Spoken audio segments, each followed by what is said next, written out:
Today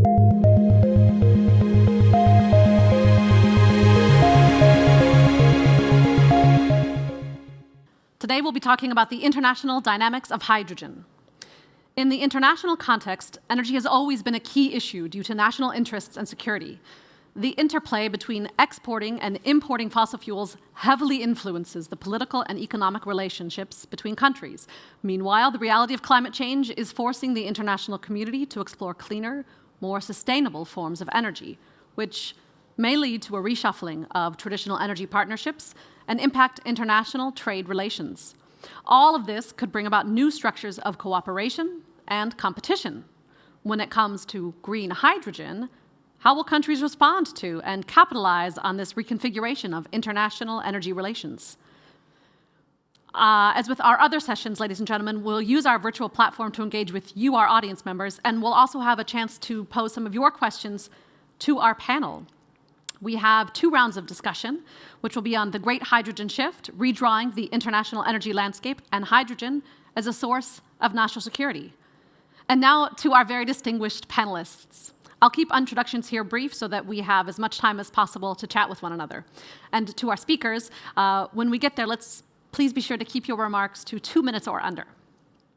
Joining me today are Omar Paganini, the Minister of Industry, Energy and Mines in Uruguay, Dr. Kirsten WESTPHAL, head of the project GitH2, and a senior analyst for Global Issues Division at the German Institute for International and Security Affairs, SWP, Dr. Jorge RIVERA Staff, the Energy Secretary of Panama, and Professor Dr. Tatiana MITROVA, head of research at the SKOLKOVO Energy Center. Panelists, thank you so much for joining me.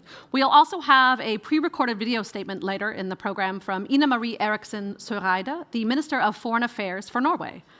To my panelists, thank you all for joining us, and I'm going to go ahead and start things off with a question for our virtual audience.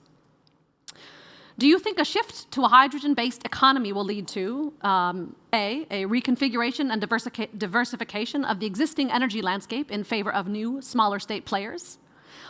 B, a consolidation of existing energy alliances and competitions in favor of traditional resource-rich countries, or C, neither, a shift to a hydrogen-based energy economy is not feasible. I can see that some of you have already put in your ideas. I would encourage you to do more of the same, and we'll get back to those results in just a little while. But right now, I'd like to get to round 1.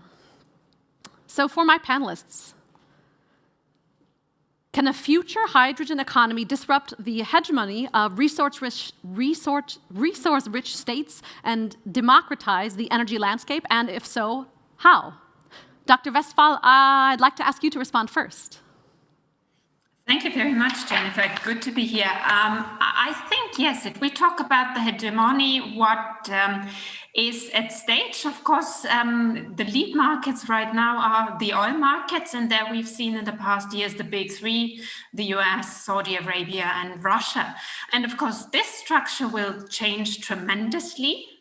Whether it will be a democratization, I don't know. I would rather see a regionalization. And what I think is we will see a shift in the energy landscape for sure. And the interesting thing is that the mode will change. I think it's more politics that will really influence the partners. So the choice is political. Thank you very much. And Dr. RIVERA Staff, would you like to respond to that question as well? Greetings from Panama, from our President Cortizo, and of course our Foreign Minister ERIKSEN. We are really excited to be here. No? We are looking for a shift, a complete shift in the geopolitical discussion and geopolitical positions around the energy issues. As we have mentioned, not only about green hydrogen, but also on renewables, on the access to technology, on the access to all the resources that have been democratizing the access to these resources. It's really, really different from the history that we have been looking and receiving in the last around 100 years. It's a big shift, and it has the chance to democratize the opportunities for everyone. We are moving actually a global commodity, from oil transactions to regional markets. And hydrogen is part of that, and also electricity. So we think that we are in the middle of a big shift, and the democratization is a really statement that we have to get ready for that, all the stakeholders. Thank you very much. I'd like to ask you, you both spoke about regionalization and regional markets. And now I want to ask something about those resource-rich countries.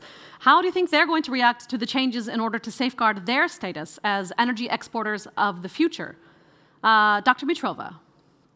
Yes, thank you so much. And it's great to be here. I mean, hydrogen is a very controversial topic.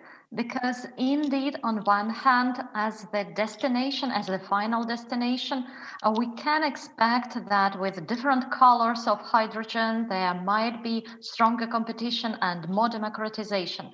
The problem is that the route towards this destination can take decades. And actually, if you look at the current projects which are being undertaken by different resource-rich countries, they are all state-led and actually led by state corporations. So in this respect, Russia is not an exclusion. We see Gazprom, we see Rosatom, similarly to Saudi Aramco and other large players, which are trying to step into this completely new, very unclear business and to build their expertise in order to have some second option in case if traditional hydrocarbons are no longer demanded by the market. So hydrogen is mostly regarded in the resource-rich countries as a sort of substitute to the traditional hydrocarbon exports, expensive, sophisticated substitute, which needs massive state support and funding, by the way, on the first stages, just to scale it up and to build the whole technological chain and supply chain. And actually, I don't think that we will see really fast transition of these players towards hydrogen economy and hydrogen society, because most of these expectations, most of these hydrogen plants, they're targeted not at the domestic market, but for exports. And you can imagine that this division between domestic market, which can remain quite dirty and and based on hydrocarbons, and green exports, it doesn't look like a sustainable mix. Thank you very much, Dr. Mitrova. And Mr. Paganini, how do you think that resource-rich countries will react to these changes in order to safeguard their status as energy exporters of the future? Oh, I'm terribly sorry, Mr. Paganini. I think you might be on mute. Do you hear me? I hear you. Okay, thank you. Well, it's great to be here. It's really great to be taking part of this panel and this very interesting topic that is strategic for our country, Uruguay. I will not get into the shoes of hydrocarbon-rich resource countries, but different kind of resource-rich countries that are the renewable resource-rich countries. As you know, Uruguay has already 98% of the electricity generation in renewables, 50% hydro, then wind, 30%, and then some solar and biomass. So we are in a region, Brazil, Uruguay, Argentina, Chile, that is really capable of generating green hydrogen in much more quantities than we are able to use ourselves. Of course, it's strategic for us to develop our own capability to use hydrogen. And of course, this is a long-term project, but I think the world would reconfigure between countries that are able to have more renewable resources than they are able to use in their demand. And they will be exporters, even though, of course, we cannot base our own development only in exports. And this is a long-term thing because we have to figure out the logistics, if it's liquid hydrogen, if it's ammonia, if it's methanol, or whatever it is. And you need infrastructure to do this, and these are large investments, and the state has to play a part, of course. But I think the world will reconfigure from different kind of commerce flows regarding energy with the green hydrogen development. Thank you very much. That's Dr. MITROVA and Mr. Paganini, both speaking about logistics and infrastructure and state support and funding. I would like to move to a round that's an open discussion question for all of you that dovetails nicely with an audience question we've just received. So, when considering the importance of the future global hydrogen economy, where do you see potential new international conflict lines arising? Where do you see new alliances? And how can small countries be major players when it comes to hydrogen dynamics, considering the costs, the scale, and the advanced technology that's involved? I'll open the floor to you. Please, Mr. Rivera staff. Yeah, thank you. I would like to take that question in order to have some ideas of what we are looking here in Panama. We are thinking about the future of green hydrogen, of course, this international trade, these regional markets that are being developed. So we are working in our national transition agenda, energy transition agenda, to develop a roadmap for hydrogen, but mostly focused not on the development or the producing the hydrogen in the short term or using the hydrogen. We are working to add value to this regional market, to this global trade of green hydrogen. It's becoming a hub, a regional hub for hydrogen. That's what we are, looking for in the next years. We already are a bunkering and hydrocarbons regional hub. We are a logistics hub. We are a transport hub. We have a communications and financial hub. So we think that we have the elements to fast the development of a regional hub for hydrogen. So we have terminals for hydrocarbons that could be repurposed for the use of and storage and transport of hydrogen. So this is what we are looking for. We are a small country. We have this chance. We have this role, and we think we can go ahead with this and serve to the region in this manner. Not only in the generation and the production of the hydrogen or the use of the hydrogen, but in the middle, the transport and the logistics and the storage of this new commodity. Thank you very much, Dr. Rivera staff. I'd like to give our other panelists the opportunity to respond to that question.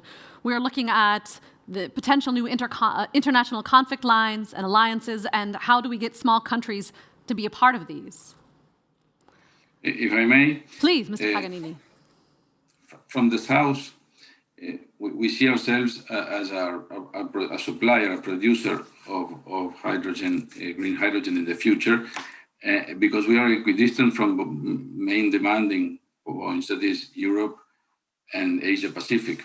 So I think we have a role there in a different configuration of energy commerce in the world that maybe would, in a long transition, put less pressure on the existing hubs of energy generation, that is hydrocarbon-rich countries, and will slowly go changing to a more regional thing, but maybe then where South America plays a different role, not only in the logistics, of course. Panama and Uruguay are small countries that can be hubs of different things. Panama is already a very renowned hub, but we are in the entrance of River Plate. We can be a hub between Argentina, Brazil, Paraguay, etc. But also because we are a region that can be able to supply other regions. So I think we will see a reconfiguring with alliances between Europe and South America, maybe to secure a long-term off-taking of our green hydrogen, maybe also alliance with Japan, and a different configuration of the world markets, as I said.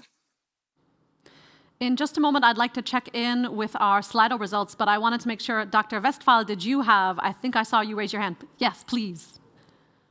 Yeah, thank you very much. Also to add, I think from a European point of view, you indeed see a number of demand centers, with Europe certainly being one, needing a lot of imports, but also Asia Pacific. And in that regard, I would like to stress what Tatiana said. It's going to be a transition, and the transition might be quite painful. Also with regard to making the transition transition as smooth as possible. I think that's not an easy task because it's not only substituting import-export ties from a European perspective, but there's rather really the challenge that we might see a relocation of basic industries, for example, and then it becomes really not only a task of energy transformation, but indeed an industrial transition. So I think the geoeconomics are something to watch closely. And the other point is, again, it's a transition where I would see a development in concentric circles around the regional demand centers. And the big challenge being maybe comparable to what we've seen in the gas markets, to moving from a regional market with slow diversification into a global market. But this will really take time. In particular, if we look into very selected market segments like just green hydrogen, I think for a transitional period, we should look into a carbon-friendly, carbon-neutral hydrogen in order also to kick off the industries in Europe. And the big challenge is really bringing in more diversity, and this is not a foregone. Thank you very much. And Dr. Mitrova, yes, you as well. Yeah, thank you. Look, the problem, I want to raise also the question of regulation and institutional framework, because so far there is no market for hydrogen. You cannot quote the price for hydrogen. There are no standard contracts for hydrogen supply, and there are no investment return guarantees for the investments in the whole hydrogen supply chain, which is extremely expensive, to be frank. It's much more expensive rather than to build a traditional gas supply chain. So in this situation, I'm afraid that the whole development of the hydrogen market and hydrogen hubs, as Kirsten mentioned, it will actually repeat the fate of the gas market development in 1950s, 1960s, with bilateral intergovernmental long-term agreements with fixed price and really strong guarantees of investment return. It's not a spot market. Yeah, and in this respect, creating competitive environment will be probably the biggest challenge. If you look at Saudi-Japanese relations, at relations between Australia and Japan, for example, this is all made on the very top level with long-term commitment, with co-investment from both sides. It's really building a bilateral hydrogen bridge between two countries. And it involves really very strong geopolitical commitment. Yeah, because in order to engage with a counterparty for the next 20, 50 years, you have to be more or less convinced that you want to be in one boat together. Moreover, I think it is also becoming clear that all the regulation which applies currently to the liberalized natural gas markets, it will not be applicable to the hydrogen markets, again, because the initial investments are so huge that nobody is ready to go for such a risk of just putting hydrogen on the spot market. And this all will create a lot of additional tensions and problems, and also need for these bilateral relations, which is probably not the best way to proceed in the world, which is already getting a bit too much polarized.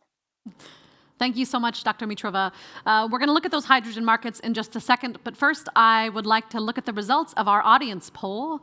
Do you think a shift to a hydrogen-based energy economy will lead to a reconfiguration and diversification of the existing energy landscape in favor of new, smaller state players coming in with 60% of the vote? And 33% of you said a consolidation of existing energy alliances and competitions in favor of traditional, resource-rich countries. Some interesting audience input there. We have another round of questions for our panelists, but I would like to first have another question for our audience out there, and that's our second Slido question. How important is the production and import of hydrogen to your country's future energy security? And it's a multiple choice question. Your options are very important, somewhat important, less important, or not at all relevant. And we'll get back to those audience responses in just a little bit. But I'd like to go to round 2 of our question and answer session, which will begin with a video statement from the Honorable Ina Marie Eriksen SØREIDE, Minister of Foreign Affairs for Norway. Dear friends and colleagues, fighting climate change and promoting climate-neutral growth are 2 of the defining tasks of our time. We need a global energy transition if we are to reach the goals of the Paris Agreement and the Sustainable Development Goals. The European Green Deal presents an important roadmap, and Norway will contribute to its implementation both in Europe and beyond. Hydrogen can be an effective way to decarbonize the energy sector. And Norway believes it is essential that governments take a technology-neutral approach. What matters is that we are able to produce enough volumes of clean, low-emission hydrogen at the lowest possible cost. And this is best achieved by competitive energy markets with carbon pricing. The possible emergence of a hydrogen economy will influence geopolitical dynamics, and let me briefly mention 3 issues. First, hydrogen can reshape the global map of energy. A new class of exporters and importers can emerge, and new trade and shipping lanes may gain importance. Second, as hydrogen can be produced almost everywhere in the world, and since hydrogen can be stored, this makes it almost impossible for exporters to use hydrogen as a political tool. And third, new leaders of technology may arise. Early movers in the hydrogen industry might be able to sell their technology to the rest of the world and gain considerable influence in the process. It's very difficult to predict which role hydrogen will play in the energy transition, yet it is crucial that we prepare for the geopolitical implications of the new energy age.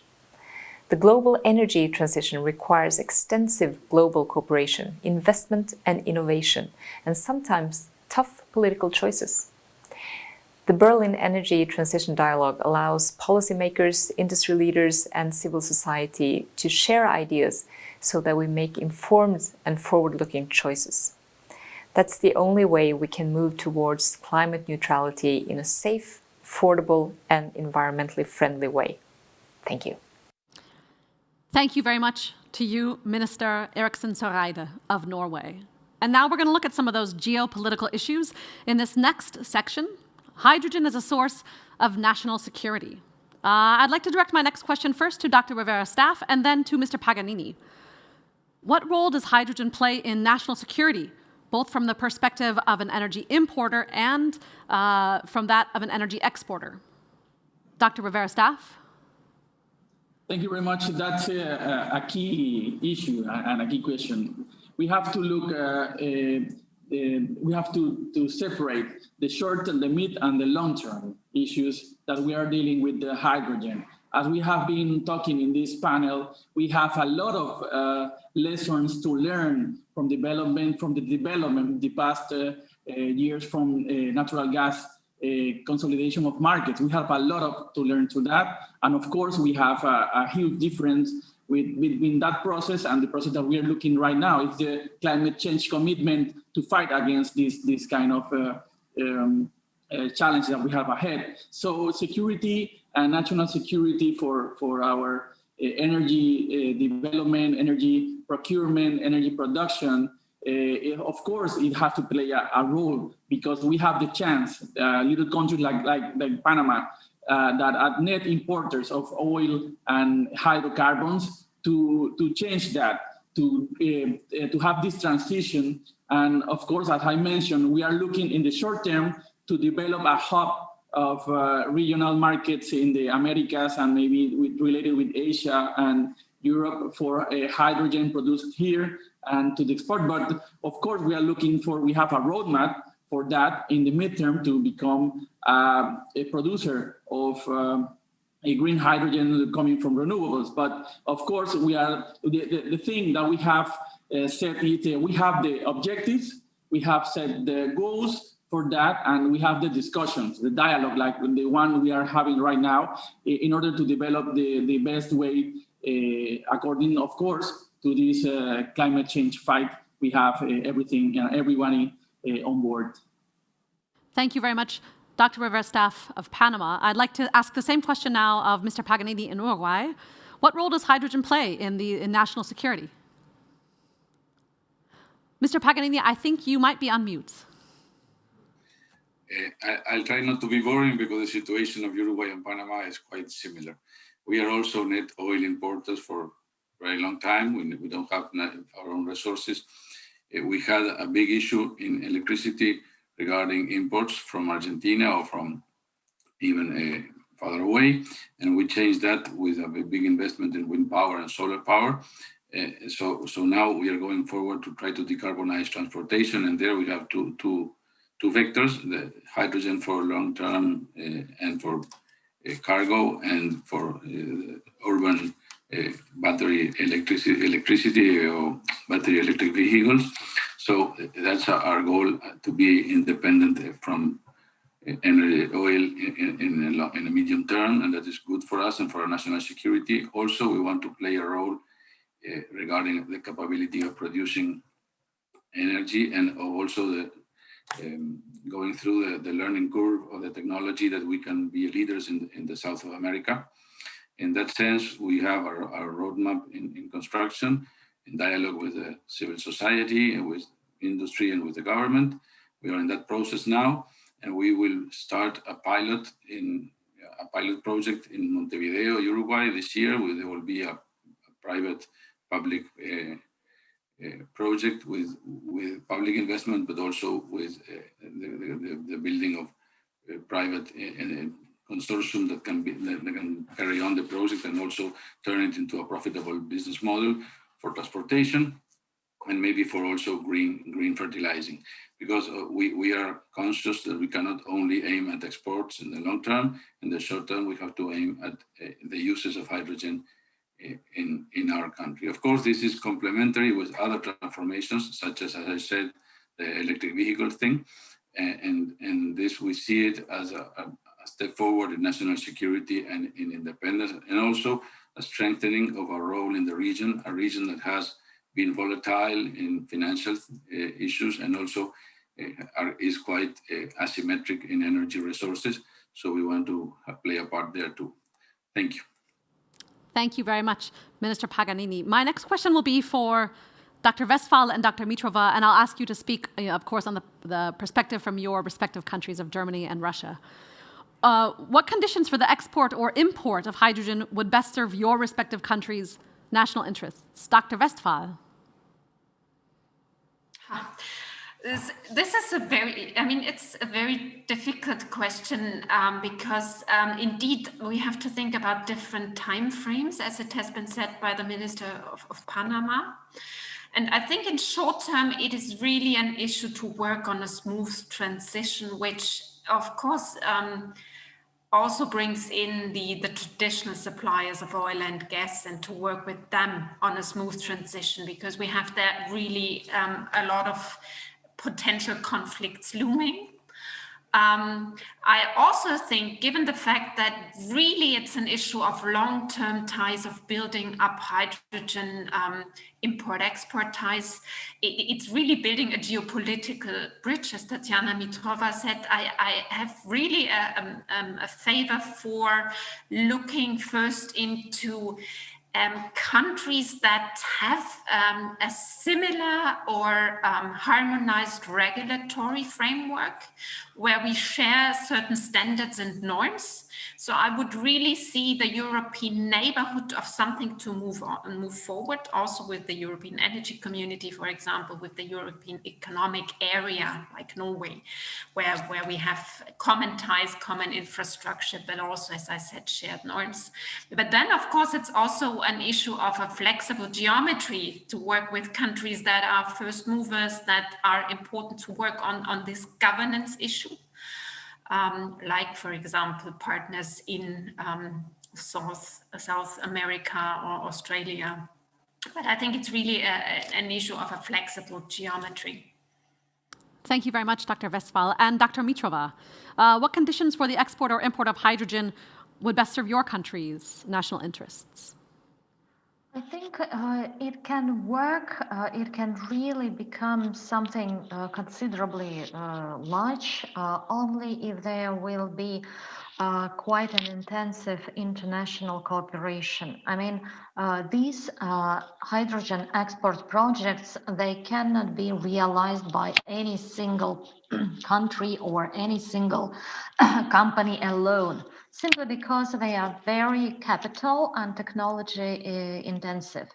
If you look right now in all the countries which have hydrogen strategies and which are actively moving in this direction, there are hydrogen councils. The companies are actually unifying their efforts, working together, even competing companies, technology providers, for example, they are working together because otherwise it is too expensive, too difficult, too long for them to reach any visible result.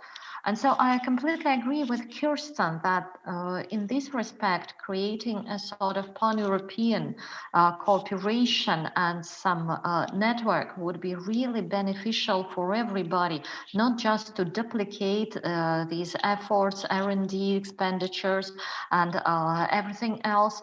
And frankly, I would say I cannot see Russian hydrogen exports expanding without a specially dedicated EU-Russia program or platform or whatever, because Russia itself is definitely not ready to invest massive amount of money in building from its end, like it did with the Nord Stream or Turk Stream, new infrastructure, new upstream investments in hydrogen. The previous experience with gas, frankly, was too disappointing. Thank you very much, Dr. Mitrova. Let's stick with the question of infrastructure. And this is an open question, again, for all of our panelists.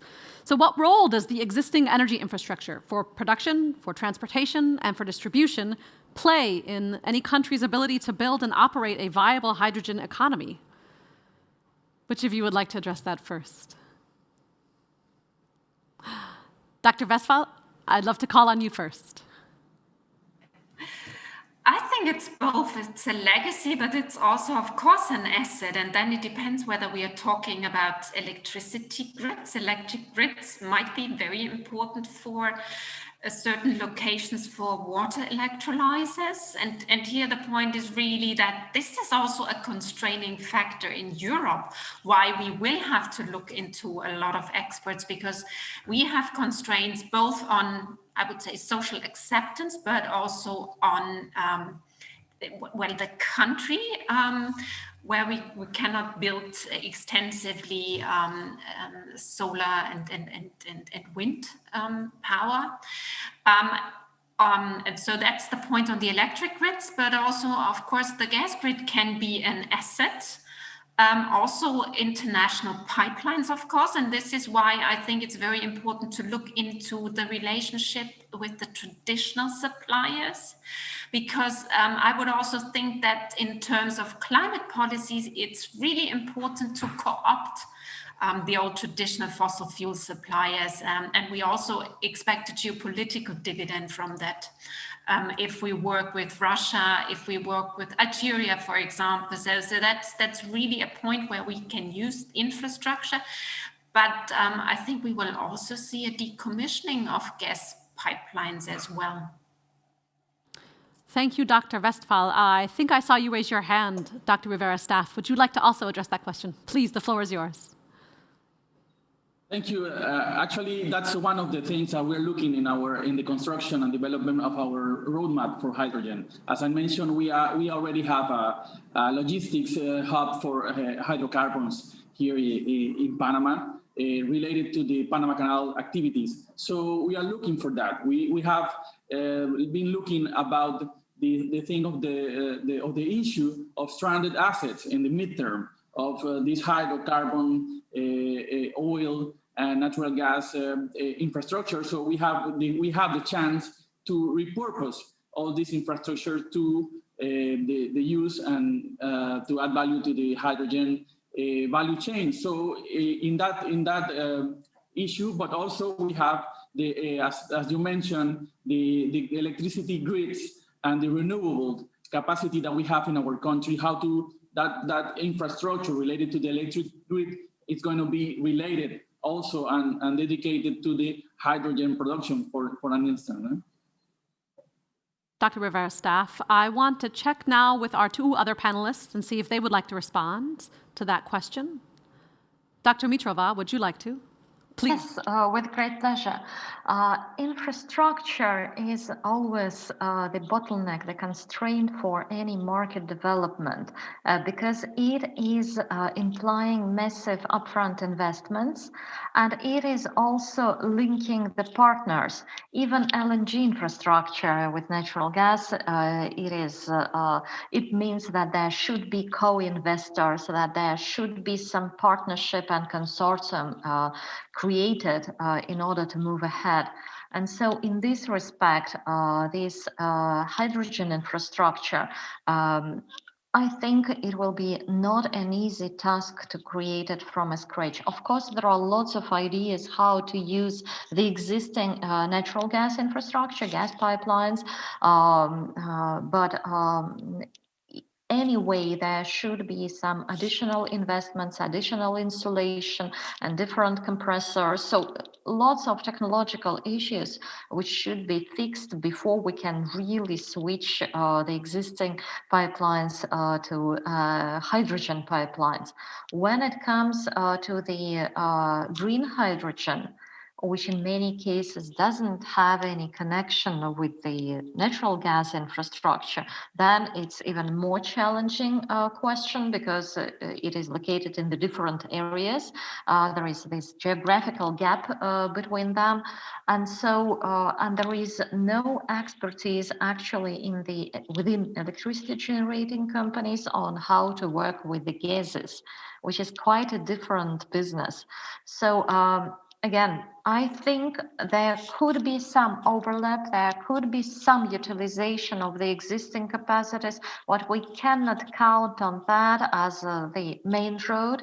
I think it's much more reasonable to expect that there will be a need for massive new construction, massive new infrastructure, because at the end of the day, the gas infrastructure that we have right now, it was mainly built like 30-50 years ago, and it needs a lot of investment just for maintenance and repair. Yeah, so I'll stop on that. Thank you, Dr. Mitrova. Before we get to our audience poll results, I did want to offer Minister Paganini the option to reply to this question.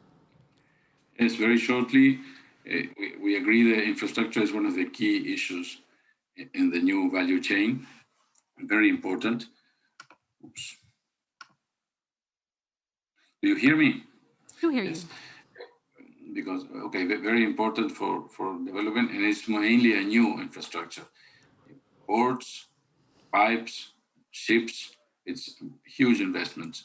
And also there's an issue regarding which is the best carrier. If we are going through liquid ammonia, or we're going through LOHC, if we are going with liquid hydrogen, and all this has to be sorted and decided by the market, and it will take many years. If we go to a liquid ammonia carrying, for example, we can think not of using pipelines, but of using trucks or ships or whatever. And we have to take care of special maybe security issues in the cities. But there is maybe a more straightforward way to go that way, that if we wait for liquid hydrogen, or if we just think that we are going to deal with the existing gas pipelines. I think that's only the start of the thing, but it will take a huge new development. And that's the big challenge of all of this. In the electricity network grid side, maybe things are easier. There is some issues regarding how to deal with an electrolyzer, massive electrolyzing, because it's not just let's get the exceeding electricity by night. We put in the system a very big demand for electrolyzing, and that turns around the way you manage the network. But I think that's not so big an issue as the rest of the logistics. Just to mention one thing, if you go to green hydrogen, well, maybe the combination of wind and solar, for example, is a very good combination to get a high power factor, utilization factor of the electrolyzer. And that is not so if you only are using solar, or you can use electrolyzer only in daylight, of course. So that's why I think South America has a role, because it can combine green technologies to have green hydrogen. But that's just a side note on the issue. Thank you. Thank you very much, Mr. Paganini. Now I would like to check in with those results from our audience poll. As a reminder, that question was, how important is the production and import of hydrogen to your country's future energy security? More than half of you responded very important, about a quarter of you somewhat important, and the remaining quarter less important or not at all relevant. Thank you to our audience members so much for your participation in this poll. Panelists, we have just around 5 minutes left, and I'd like to ask you all to respond to the next question, and unfortunately to keep your answers brief so that we can be sure to close this panel out with enough time to head back to the Weltsaal. And the question is, we've talked a lot about green hydrogen. What concrete steps do we need to take so that we're sure that it's green hydrogen and it's not brown hydrogen, or it's not an excuse to just use more fossil fuels to produce hydrogen? Why don't we go ahead and start with Mr. Paganini? Please keep responses short. Yes, of course, we need certification. We need blockchain technology. Maybe we need the kind of thing that assures that the electricity you're using is electricity coming from green generation. Very short. Thank you very much, Mr. Paganini. Dr. Mitrova. I couldn't agree more. Certification, third-party audit, and a really very transparent reporting and disclosure of all steps of this hydrogen production, because otherwise consumers will have simply no trust to it. Thank you very much, Dr. Mitrova. Dr. RIVERA staff, concrete steps. I agree with the two panelists. We need certifications and standards of origin and for transport of the route of the hydrogen. These standards are really a step in order to develop regional or global markets of import and export of hydrogen, or green hydrogen. Thank you very much, Dr. RIVERA staff. And to close us out, Dr. WESTPHAL, concrete steps. I agree to the previous speakers, and if we need, and because of the fact that we need certification, third-party audits, very close monitoring and reporting, there's a big issue about international governance and the question which organization will set the standards or who will go first. And this is certainly something to select. The other point I would really like to make, it's first of all, it's really about carbon neutrality and climate friendliness. So I think we have a pathway towards green hydrogen with maybe other colors. So the issue is not the colors, but the carbon content. Good final comments from our four panelists, Omar Paganini, Dr. Kirsten WESTPHAL, Dr. Jorge RIVERA staff, and Dr. Tatiana Mitrova, joining us for this exciting panel on the international dynamics of hydrogen. Thank you so much to the four of you for joining us for this afternoon, and thank you to all of our audience members who were here with us in the Europasaal.